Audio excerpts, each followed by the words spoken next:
Opinions expressed on this program are not necessarily those of the station, James management, or its sponsors. Do you wish you knew what your dog was thinking? You're in the right place. Hounds Town USA presents The Dish on Dogs. Welcome everybody. Welcome to The Dish on Dogs, the show about dog behavior. I'm your host Mike Gould, founder of Hounds Town USA and home to the happiest dogs on earth. With actually, as of today, I think we have 17. I don't know. We got a lot of locations in 6 different states, and we're really excited. Hounds Town USA is a growing pet care facility.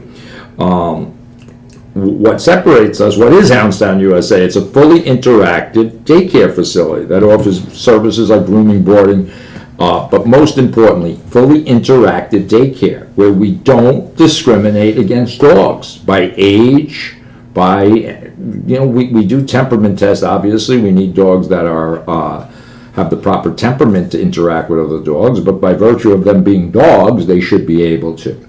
And we're going to talk about that in detail today. But joining me again is the lovely Ashley Pizzo, who's kind of in charge of a lot of the behavioral work that we do at Hounds Town USA, which, by the way, we've cared for over 1 million dogs since our inception. That's incredible. That's insane. So welcome, Ashley. Hello. What are we going to talk about today? What's your plan for today? What's the goal? So today we're going to kind of talk about the benefits of bringing your dog to an interactive environment like Hounds Town. So, especially what sets us apart is, like you were saying, how we can read dogs' behavior and be able to get them in groups by size and temperament, which a lot of places don't do. Even dog parks, just do big and small, but there's a lot more that comes into play than just that. So we're going to just be talking about the benefits with that. We're going to have one of our cusustomers call in. Right. Her dog's actually here with us. Right. By the way, Hampton is joining us today. He's a 5-year-old Havanese. For those of you, we'll post this video on our Facebook page, which is really interesting. So his mom maybe will call. Hopefully she'll give her perspective. So interactive daycare, it's very important. It's not just a place, people say, all right, just to get the dog out of my hair for a couple of hours. It's therapeutic and a psychological benefit, because dogs, like children, need to interact with other dogs. It's a requirement by nature, and we're going to talk about that in detail. So you're listening to The Dish on Dogs. The Dish on Dogs is, again, bridging the gap between the human brain and the animal brain, and that's what separates us apart. We know the mammalian brain, I feel, better than any of our competitors, whether it's a big corporate place or a mom and pop. We do it very well. How do we know this? By virtue of, we do have 17 locations. We've cared for over 1 million dogs of every size. And if you watch last week's show, or not last week, one of the previous shows, we had Zooming Rosie on, who's handicapped. She's in a wheelchair. Yeah. And she's this amazing inspiration. Guess where she goes? To doggy daycare. We have blind dogs, deaf dogs, and we've talked about them in the past. So I guess the question is, if you have a dog at home that humps, jumps, barks, chews, digs, these are kind of natural behaviors for a dog. So it's never what a dog does. It's always the reaction of the dog's behavior by the human. So if a dog barks, what do? So let's say you have a water dog, like a Labrador Retriever, and you read online that when your dog jumps, or barks I should say, or jumps, you spray him with a water bottle. Well, if it's a water dog, which a Labrador Retriever is, you're actually right. So you're praising him. So a lot of times, I got to calm down. What happens is I try to start out very calm and serene, but as the show goes on, I get kind of infuriated sometimes by the ridiculousness of mismanagement.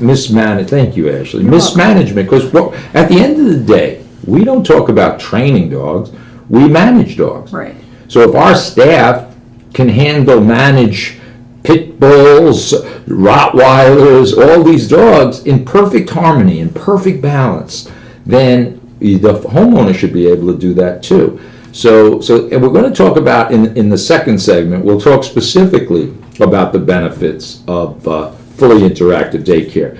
But so think of some of the things that when we talk about doggy daycare, it sounds nice, but what do you notice? I mean, I notice we don't have overweight dogs. We've had dogs with arthritis, and they come in. We actually had one of our longtime customers, Erica Gerzog, with her dog Sasha.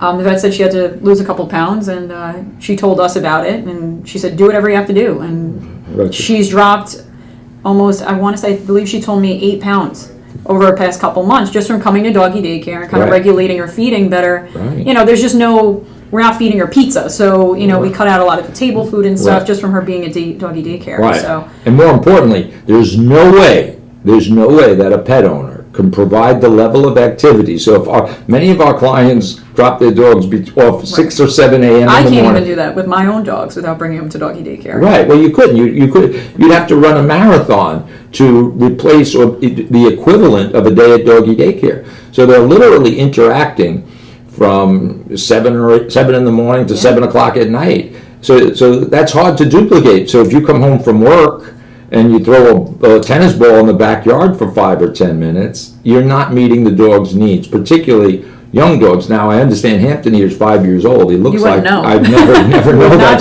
So he should be a Hounds Town model, because again, you'll see his spirit. Maybe during one of our breaks, we'll just do a few-minute video of the dog, just how well socialized and how well balanced he is. And you'll hear us talking a lot about balance, because that's what we're looking for. We don't get involved in sit, stay. We're not screaming at dogs. We're so chilled and so relaxed, and the dogs respond to that. One of the shows we talked about leash aggression. Right. And by putting tension on the leash, it creates aggression. It promotes aggression. So we don't do that. We don't put pressure on dogs. We actually release the pressure so the dogs can come to Hounds Town and they can hump, jump, and dump without being screamed at. So that behavior at home, in your living room or kitchen, is inappropriate, just like children shouldn't be knocking the glasses off the kitchen table, but they need an outlet for their energy. They need an outlet. So it's not a nice thing. For some dogs, it's a necessity. For other dogs, it's like added bonus. An added bonus. Dad wants to go play around a golf. He drops his dog off for 4 or 5 hours. So, and some dogs, when we talk about dogs, it's just like humans.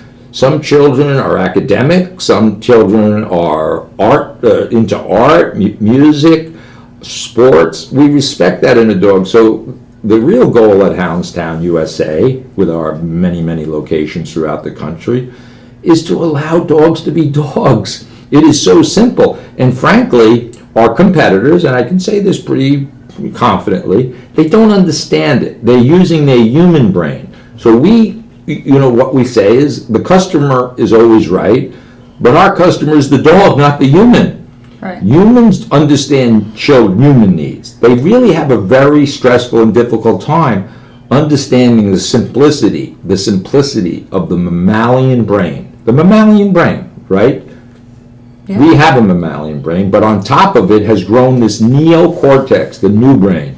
And there's studies that show that our human brain is developing so fast and changing so fast. It's actually, our humans are out of balance. And we're going to talk about that after the break. We're going to talk about the gap. We talk about anthropomorphism.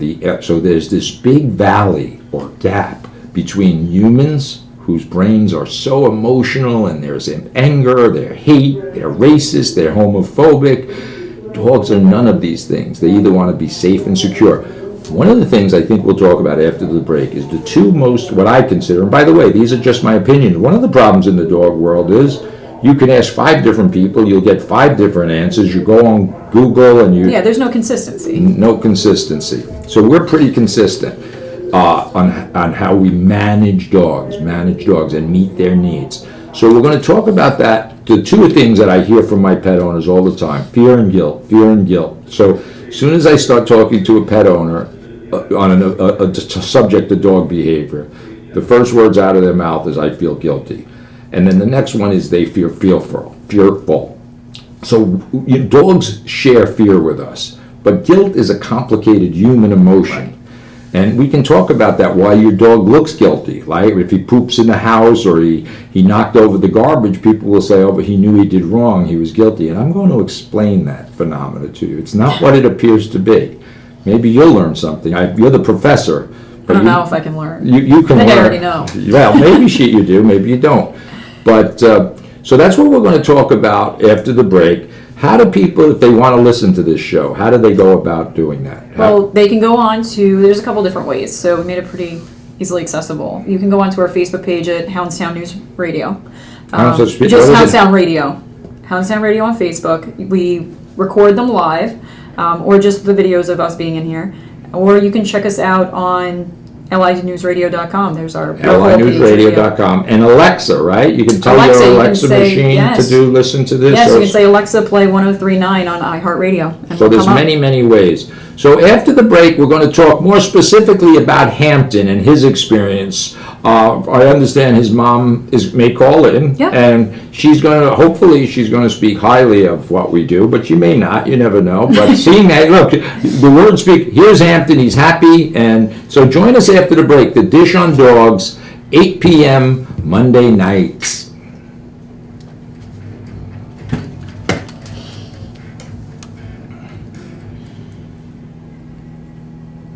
Carol actually just called in. Oh, cool. So we're ready to roll. Okay. As soon as you guys are ready. Ash, do you have headphones? I do. I don't like hearing myself talk. That's fine. I was just saying. Well, because she's going to be on it, phone, right? Yeah, for the phone call. Perfect. Right back in.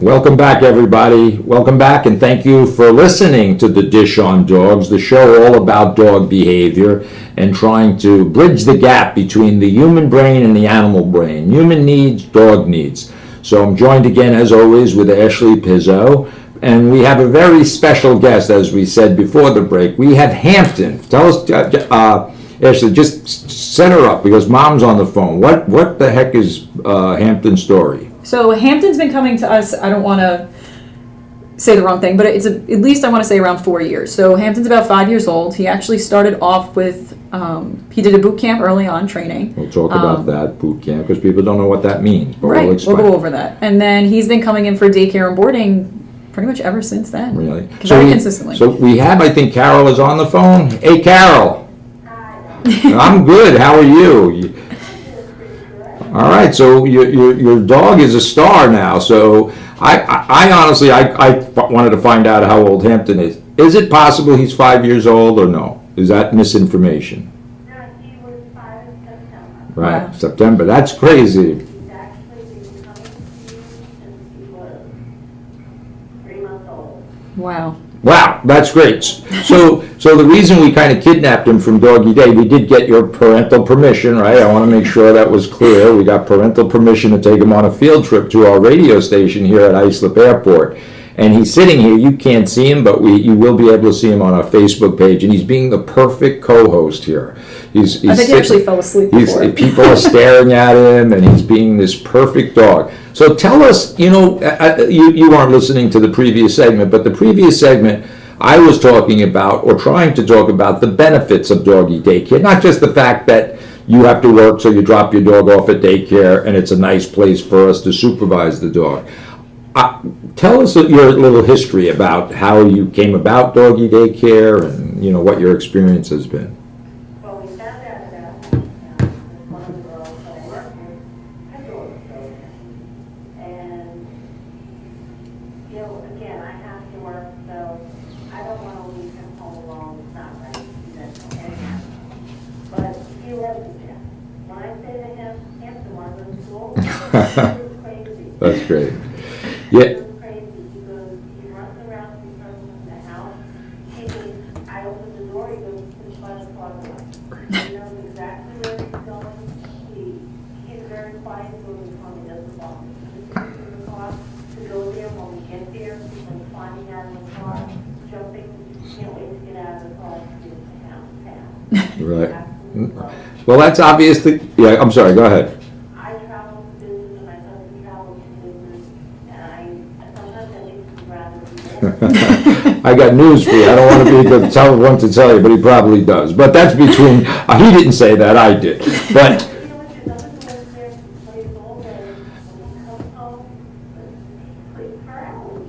Yeah. No, that's so funny. And the good part about your phone call actually is you've been a long time customer. So, you know, and you don't know, and really because you've been bringing him since a puppy, you don't know how, you know, difficult behaviors could have manifest themselves. So you're actually, I always talk about, it's much easier to shut Uh-oh, Hampton's barking at somebody. He's on guard duty. All right, they must be, they have to be evil people because Hampton's a good judge of character. Well, they're waving to him, so, and he's not waving back, so that's a human thing to wave to the dog. But yeah, so really we encourage people to bring their dogs, the sooner the better, like taking a child to school, kindergarten. You wait till they're 4 or 5 years old and then they start, don't wait till they're 2 years old. They've already developed antisocial behaviors and so forth. So really, and I gotta tell you, I mean, Hampton, we know the same thing. Like Ashley's been taking care of him for that amount of time, right? Yeah. And how is he when he comes in the door? He's phenomenal, honestly. He's one of the probably easiest dogs to manage a doggy daycare. Are you just saying that? I'm Those not. Carol's on the phone? Yeah. We can let Hampton out of the playroom, and he is like a heat-seeking missile to his kennel. Every night, every feeding, he knows where he's going. Yeah, I always say if dogs had thumbs, you wouldn't even No, have you to wouldn't drop need them doggy off. daycare. Yeah, they just open the door, open their kennel, and they go to bed at night. But yeah, so that's great. That's really a good testimonial. I mean, we're not paying you for this, right? We're not offering you. There were 2 times when my husband and I were both traveling, and we had my sister a little watch. Oh, Tonight, yeah. it's not the same. When he came home, and he's been to their house before the holidays, everything when we go. He always comes to look, but it was not the same. My husband even said it was when he asked to go to Hounds Town, because he cannot go there. He says he's miserable when he comes home. Yeah, you know, so to me, and Ashley, obviously, this is very simple because dogs are dogs and they far rather interact with other dogs. I mean, there's a need for it, like children need to play. So if I drop my grandchild off, you know, with adults, they're not going to have as much fun as if they have a play date. So from a psychological point of view and a therapeutic point of view, well, the first thing I'll tell you, and I'm not going to contribute it to Hounds Town, your dog Hampton looks magnificent. I would have thought he was a 1-year-old puppy, and when they text me he's 5, I said, come on, you sure you got the right dog? So that, for people that don't believe me, go on Facebook. And when Facebook, Hounds Town Radio Facebook, and later on, during one of our breaks, we're just going to take him around the airport, walk him around so everybody at home can kind of see how cool he is. And when I say cool, I mean balance. When I say a dog is cool, I mean they have a confidence. Some dogs that aren't properly socialized, this is like a nightmare to walk into an airport because things are happening here that we take for granted. The PA system, the sounds, the people. So it's kind of a menacing place for most dogs. But Hampton, as you'll see, is completely confident in this environment. So I'd like to attribute that to a little bit of his socialization at Hounds Town. Definitely. When you see him, when he wants to go, when he goes there, you can't wait to get out of the car to go there. And again, I might go to daycare. It's the same thing. It truly is. He loves to go there. He runs. He gets a lot of exercise. He just loves it. Yeah. And he can tell the difference when he hasn't been there for a week and when he's been there for 2 days in a row. His energy is just so different. Right. No, we see that. And that's common, obviously. We see that all the time. And a lot of times, first-time customers that come to us, if they spend a day at daycare and the dog goes home and passes out, they think that we've like anesthetized the dog. They think they have to call the vet because we've done something to the dog. And obviously, we know at a time, it's a very full day here. And it can't be duplicated. You know, you guys get home from work, you had a long day, you know, then you have to deal with the needs of a very active dog. It's very difficult. But, yeah, so... He's a fast one. Yeah, well, like I said, he's a great ambassador to us from doggy daycare, but part of what you just said, so a lot of times, obviously, there's an expense of bringing the dog to doggy daycare, and we have a lot of school teachers that bring their dog to doggy daycare out of necessity, and then they feel as soon as the summer break happens in June, they think they're going to spend the whole summer with their dog. And they'll call me up the first day of school break, and they're like, Mike, you son of a bitch, I have to bring the dog in because the dog doesn't want to hang out with them. They don't want to go, they want to come to doggy daycare. So it's kind of a funny phenomenon, you know. And yeah, so we see it all the time. But as I said, I completely appreciate you taking the time out of your busy day to give us a call, and we sincerely do enjoy Hampton. And as you said, they ask about certain playmates. I mean, sometimes they really, I shouldn't say the dog asks, that's crazy, but the parents will ask if a certain dog's there because they really have this bonding thing going on. And it's yeah. Yes.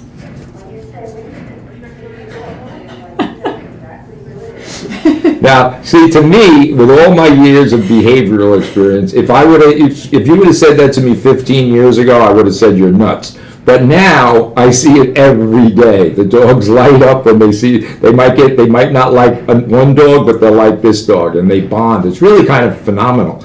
And as I said, I look at these dogs interact every day, and it never ceases to amaze me. And then it never ceases to amaze me how the pet owners sometimes don't see that behavior at home. They're like, how the hell do you do this? He's not, you know, but...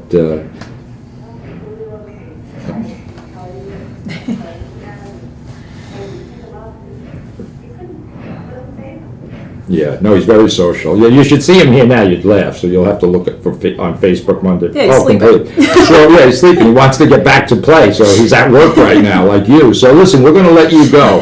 And I do really, truly want to thank you for calling in, taking the time out of your busy day to call in and allowing us to take Hampton on a field trip to the airport. But we're having a lot of fun. We're probably having more fun than you, I hate to tell you.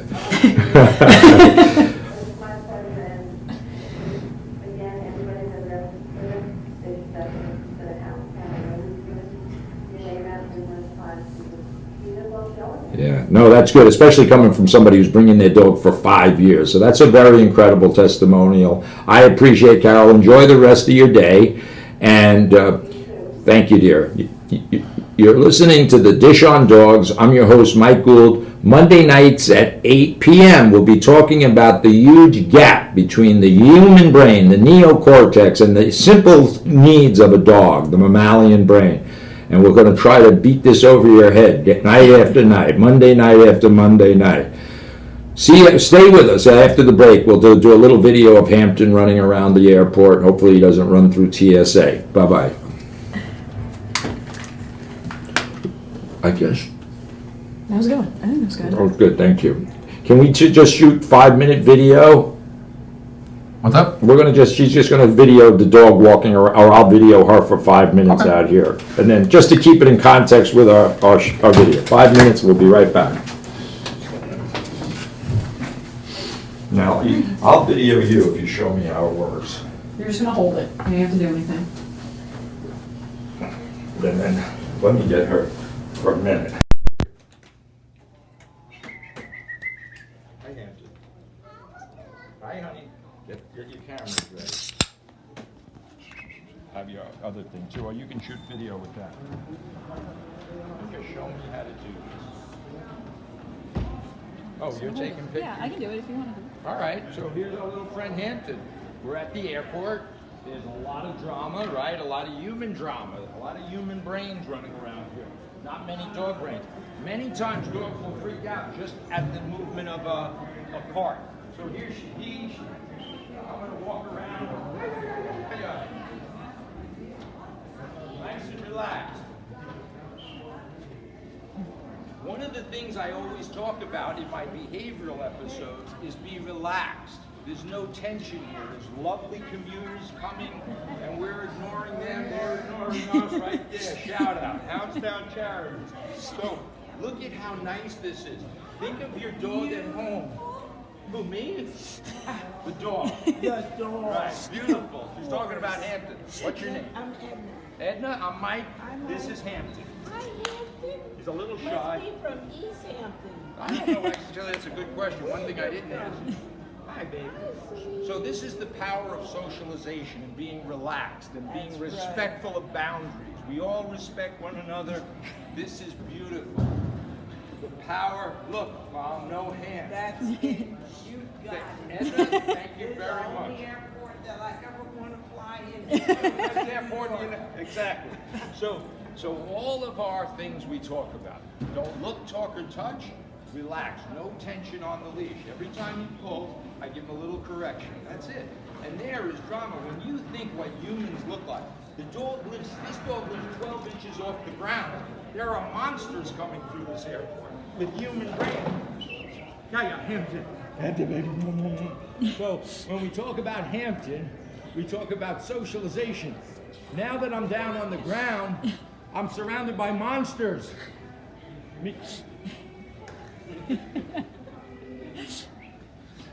Hi everybody. There's many lovely commuters at the wonderful airport watching Hampton. Look at how settled he is. May. All right. May what? Oh, I thought you were waving to me. Oh, May. May, come on. They're waiting for you. They're waiting. Look how nice my baby walks with me. Social butterfly. Social butterfly. He loves Ashley. Loves Ashley. All right, let's get back here. Does this little puppy need a home? I'll adopt him. No, he's got one. Thank you, though. All right. Whoa. That was good video. Now we got a thing to talk about. You're gonna have to do a lot of talking. Is it working out? Yeah. I'm gonna plug us back in and then.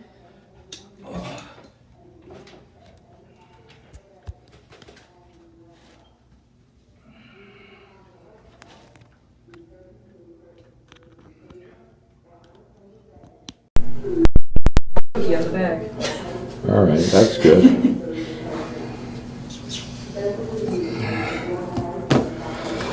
All right, let's get back to this.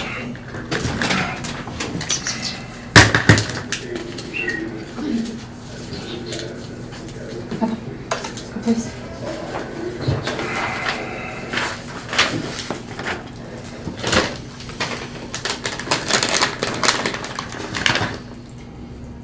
And you're good there with all your video and stuff? Yeah. All right, so we're gonna talk about doggy daycare, separation anxiety, this, that, and the other thing. I got it. This was our. Oh, right, we're not done yet. But this is our second one. What do you mean our second one? We're doing 2 episodes. Oh, right. Maybe. If we have enough time.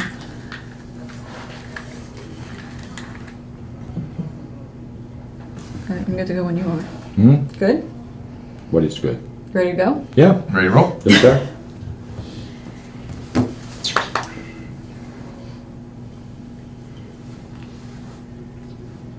Do you wish you knew what your dog was thinking? You're in the right place. Hounds Town USA presents The Dish on Dogs.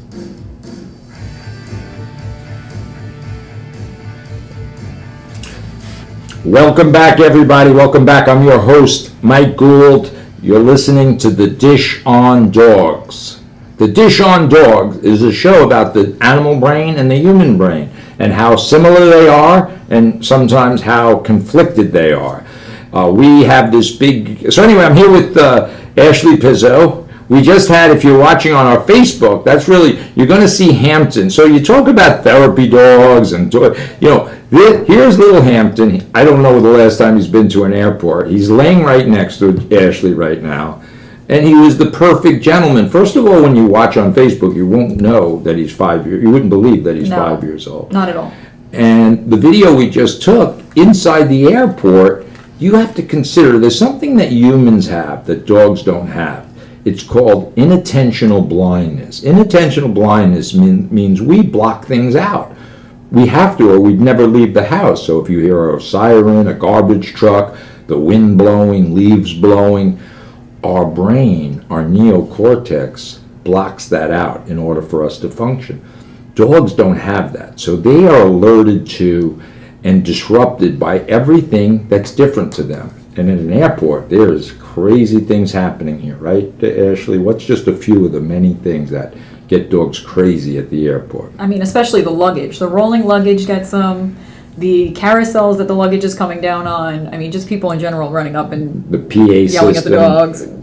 Yeah, the PA system is huge. Even the sliding glass doors, which you wouldn't think much of, but nobody has sliding glass doors at home. So Right. So think of what Ashley just said. You wouldn't think nothing of a sliding glass door or a carousel or a PA system because our human brain knows what it is. So we block them out. But to a dog, and this is the most important point to this show today, movement, changes in the environment get dogs out of balance unless they're socialized to that, right? So many people listening at home, if your doorbell rings, your dog goes ballistic. If your vacuum cleaner comes out once a week or once a month, depending on how often you vacuum, that gets the dog out of balance. And what's the common denominator of everything we just talked about? It's movement in the environment, sounds and movement in the environment. A dog don't know what a luggage cart is. They don't know what these rolling, what do you call these things that people are dragging around? luggage. Luggage, No? but luggage It's on just- wheels. But what is luggage on wheels? It's a moving creature. What is a car? A moving creature. What is your mailman? A moving creature. What is your landscaper? What is it? A moving creature. A moving creature. Exactly. So when are in the wild, and that's where, if you look at a dog, does it look more like a wolf or more like a human being? I think everybody, no matter what, including this beautiful dog Hampton, who is he white? Would you call him white or tan? Tan, beige. Right, but they're closer to the wolf than they are humans. So it's I would tell this to people.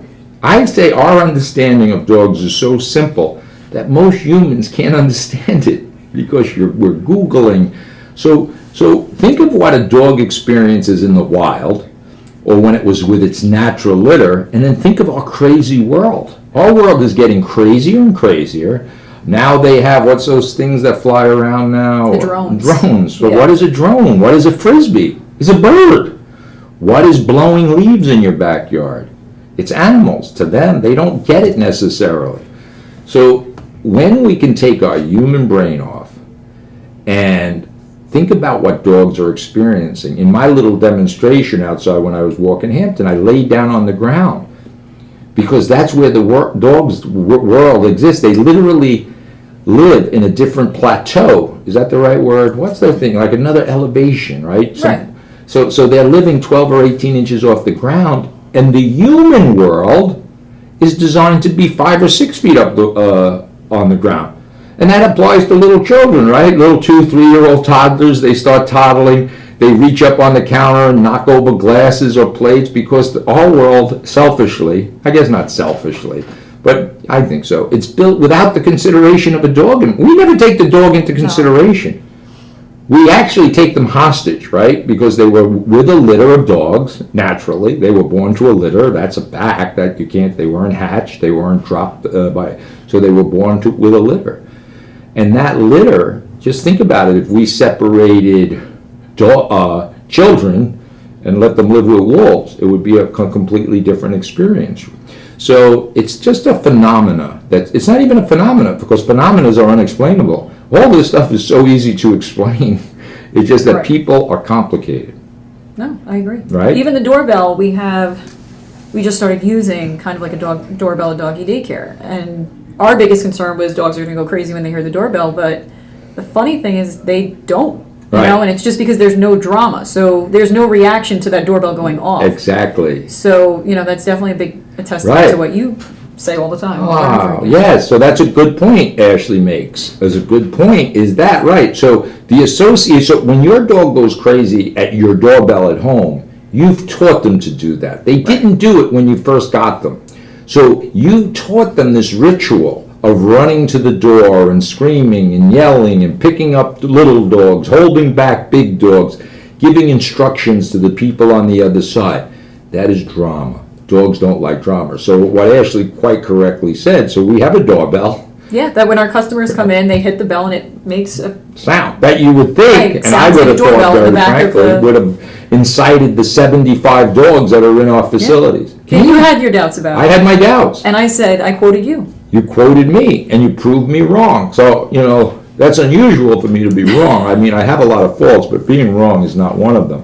But yeah, no, but that's an interesting phenomenon. So we work, actually, if you want to know what doggy daycare is for us and our employees, it's a laboratory. I tell my staff, you can look at it that you work at doggy daycare and clean up after dogs, or you can say you work in a laboratory where you have the ability to study and observe dog behavior for 12 hours a day. There is not a universe, I'm going to tell you this, I've been around a long time.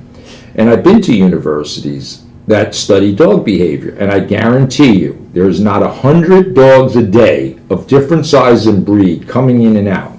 So my staff, maybe they don't have the formal education of working at a university, an animal behavior university, but I'll tell you what they do have. They have more experience dealing with every type of dog because we don't breed discriminate. That's another interesting fact, I think, that I'm very proud of, that my staff can take dogs of every size and stereo bully breeds, right? We talk always about bully breeds.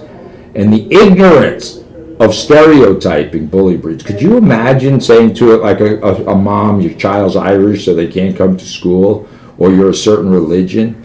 This is insane. Now, our competitors, correct me if I'm wrong, you check, if you go to a pet care facility and they deny you access because of the breed of dog, not because of its temperament, but its breed. If you have a Doberman, a German Shepherd, a Rottweiler, Pit Bull, of course, these are like, forget about it, a Pit Bull type. So Petey from the Little Rascals, for you that are old enough, remember, so these are amazing dogs.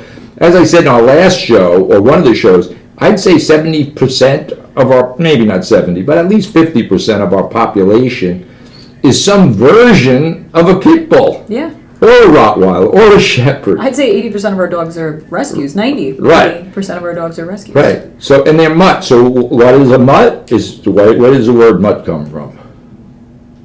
No answer. know. Okay, mutation. I know I'm a mutt. You are a mutt, that's for sure. I'm glad you said it, not me. No, a mutt is just a mutation. That's where the word mutt comes from. It's a genetic mutation. And obviously we love mutations. We all, as I actually said, who's not a mutation of some? I couldn't even tell you my DNA, and it's not relevant. It's not relevant who you are or where you came from. It's about who you are today in this moment in time, and that's what we care about. So the dogs that we do temperament tests, we do them everybody, nobody can walk off the streets and come into our doggy daycare facilities. We have what we call a temperament test, where we evaluate the human and the dog. And very often, if we were very honest, the humans are interfering with the dog's energy. We talk about tension on the leash. That was part of the demonstration I just did, where we talk about tension and restraining the dog and emotion. It's drama, psychodrama. And dogs, once they get behind the doors of our doggy daycare, the pressure is off. No different than taking a little child from anywhere in the world and exposing them to water. Right? If you take a child, I don't care if they're Muslim, Chinese, whatever country in the world, you bring water, a puddle of water, a hose, and every kid universally will have a blast. And that's how simple this is. So after the break, we're going to talk about Hounds Town charities. Everything is all connected, by the way. Everything we talk about is connected. It's simple. It's the simplicity of dog ownership. We're going to talk about turbo dog training. And what I like to say is turbo dog training is so simple that most people can't do it. They can't do it because they can't take their human brain off. So you're listening to the Dish on Dogs, 8 p.m. Monday nights. Also, watch us on Hounds Town Radio Facebook. We're not doing it live tonight, but we normally do. It will be playing when this is aired, yes. So this will be posted. All right, so 8 o'clock Monday night. See you after the break. Stay with us. We got one more segment, the Dish on Dogs.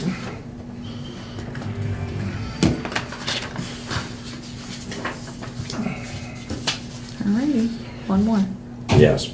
What are we talking about? What? Rosie? We talking about Rosie or? I'm going to talk about Bruno,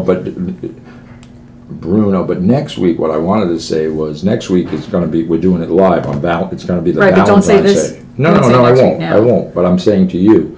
So I wanted something to do with like dog, maybe a couple, like maybe Canito and Rosie. Rosie. Right. Yeah, so it's going to be our Valentine's show. Yeah, we'll insert this, like Brian said. You'll just let him know. When we're putting this in. Right, but it's definitely, I'll be out of town on the 24th, but not the 17th. But I'll go over that with you. Sounds good. Ready to roll? Yes, sir.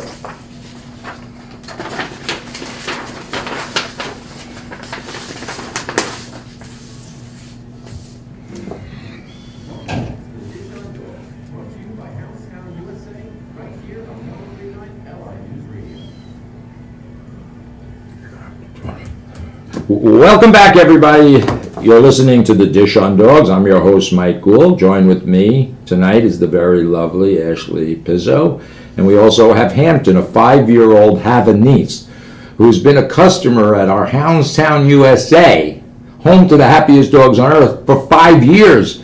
Yeah. That's a quarter, no, that's That's as long as I've been working here. That's long as you've been working there, and then in dog years, it's half her life, hopefully more than half. I mean, less than half. But the point of the matter is, she's been going to our Hounds Town USA's in Ronkonkoma for over 5 years, or 5 years. Yeah, he's been 3 months old. And 3 months old. He was 5 in September.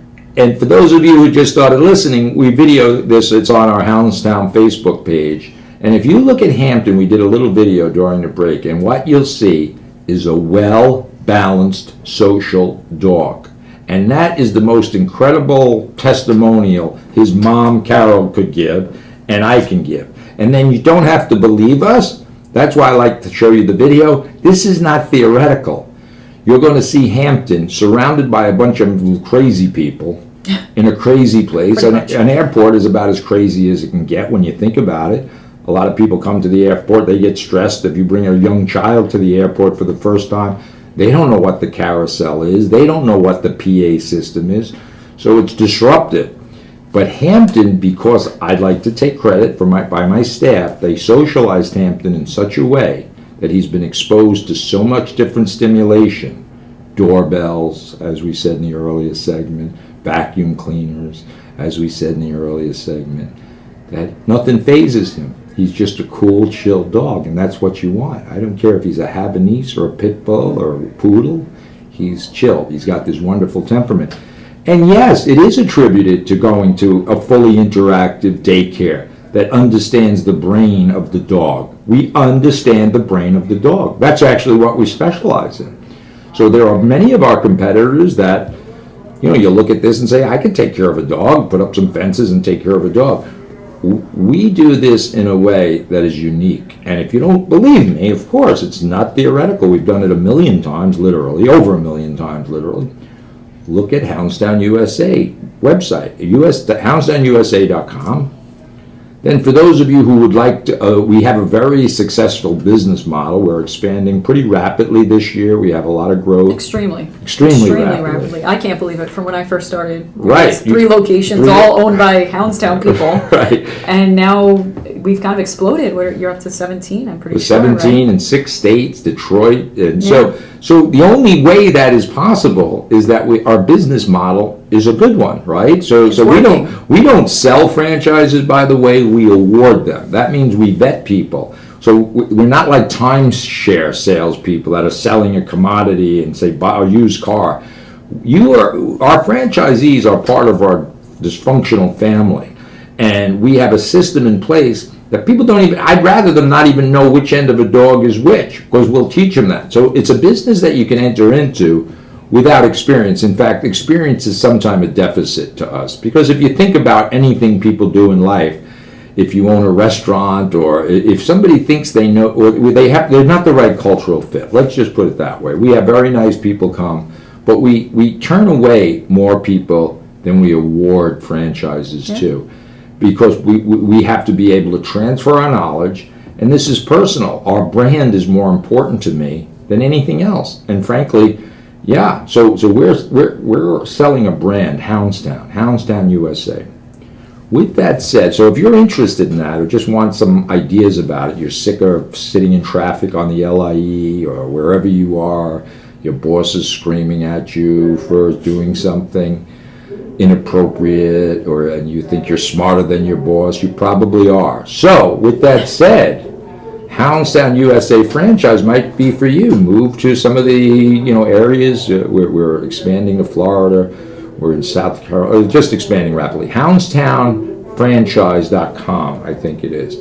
And you go there and you'll see it's very honest, very transparent. One of the things about franchising is it's transparency. There's no lie. You can't lie. You can't misrepresent. So with that said about branding, the thing that's more closer to my heart than anything is Hounds Town Charities. Hounds Town Charities, as you can see, or you can see for those on Facebook, is our 501c3 philanthropic nonprofit organization. And look, I'm very grateful, humble. We've done great things in our lives financially, and we're very successful. Our brand, our Hounds Town brand, is very successful. But what gives me, and this might sound weird, but I think it's an age thing. When you get to be an old fart like me, giving back, you're getting closer to Heaven's Gate or Hell's Gate, so it's important to give back. So I know that sounds cliche, and I know there's 10 zillion charities out there, and you don't know what the hell they're up to. Some of them are very good, some of them are absolute BS. So Hounds Town Charities, our theme is rehabilitating humans through dogs. So that means there always has to be some type of human connection between the animals that we rescue or save, which are real difficult sometimes. So talk a little bit, what should be and Ashley, by the way, is really involved heavily in our charity work. Give some examples of what we've done recently with our charity, Hounds Town Charities.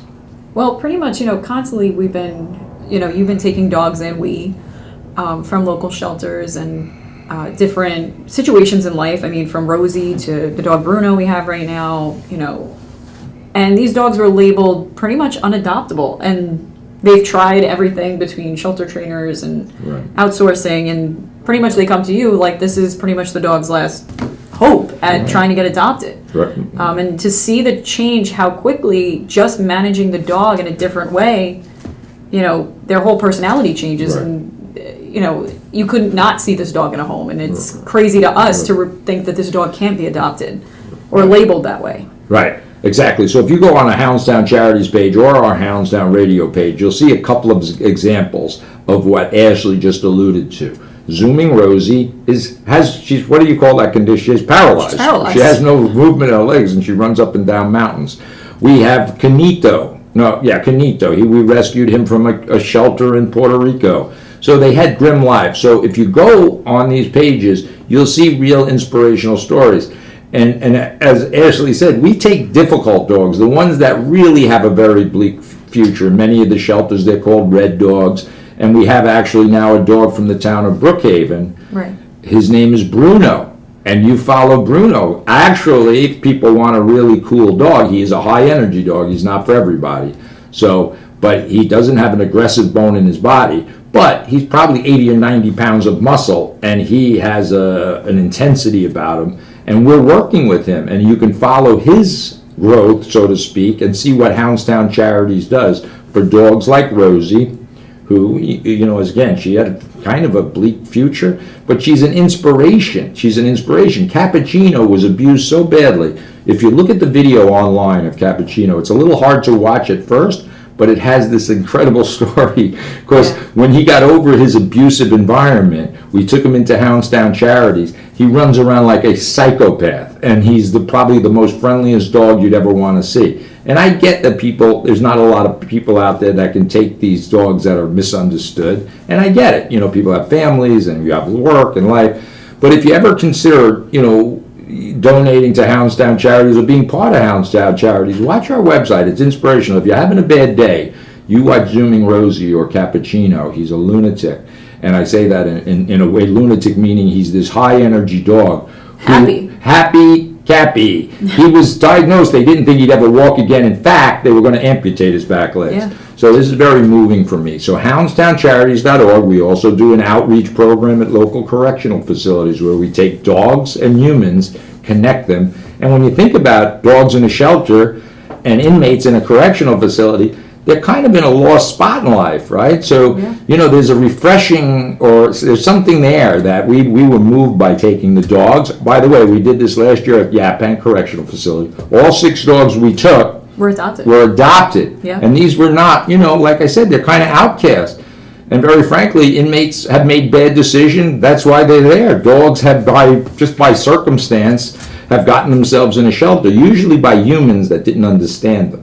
Yeah. And so anyway, so if you can go to houndstowncharities.org or any of our websites, and if you want an inspirational dog to come to an event, Zooming Rosie, we're actually going to write a cartoon about her. It's going to be The Adventures of Zooming Rosie, and it's going to be really fun to watch. I'm excited to see it. I'm excited to see her doing skiing and parachute jumping and all the wonderful things that I'll never do. I'm going to live vicariously through Zooming Rosie. I'm going to throw her out of a plane with a parachute. No, I'm not. I love Rosie. She loves me. She gets me. You're listening to the Dish on Dog Monday nights, 8 p.m., and then follow us on our Facebook pages. Yep. Hounds Town Radio. Hounds Town Radio, and it's kind of cool. And anybody has any questions or concerns, you just email Ashley at houndstownusa.com, and stay in touch. Follow us on Monday nights at 8 p.m. for our next episode. Thanks for listening, folks.